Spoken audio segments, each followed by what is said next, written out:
ഇവിടെ അങ്ങനെ ഫ്രഷറിനെ എടുക്കാറൊന്നുമില്ല. പിന്നെ കിരണിനെ അറിയാം, ചെറുപ്പം മുതലേ അറിയാം, ഫ്രണ്ടാണ് എന്ന് പറഞ്ഞതുകൊണ്ടാണ് മീരയെ ചൂസ് ചെയ്തത്. ഓക്കെ. Okay sir.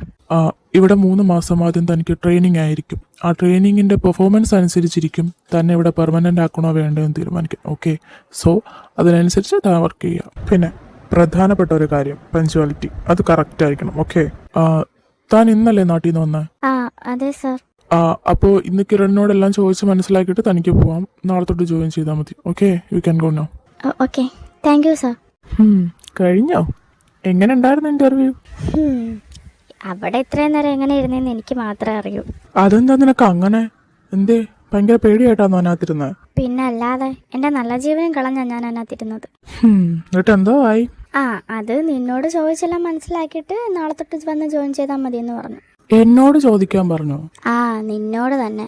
ഓഫീസിൽ കറക്റ്റ് 8 മണിയാകുമ്പോൾ എത്തണം. 8 മണിക്കാണ് പഞ്ചിങ് ടൈം. നിനക്ക് കാർഡ് ആവാത്തത് കൊണ്ട് കുഴപ്പമില്ല, എങ്കിലും നീ 8 മണിയാകുമ്പോൾ എത്തണം. സാർ ഒരു 9 മണിയാകുമ്പോഴത്തേക്ക് എത്തത്തോളൂ. സാറ് വരുന്നതിന് മുന്നേ സാറിൻ്റെ ടേബിള് ഫുള്ള് ക്ലീനാക്കി വെച്ചേക്കണം.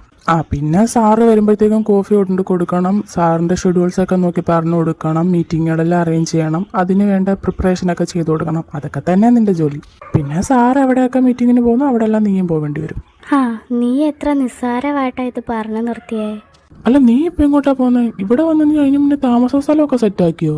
അല്ല, നീയല്ലേ പറഞ്ഞേ ഫുഡ് ആൻഡ് അക്കോമഡേഷൻ എല്ലാം കമ്പനി വകയായിരുന്നു.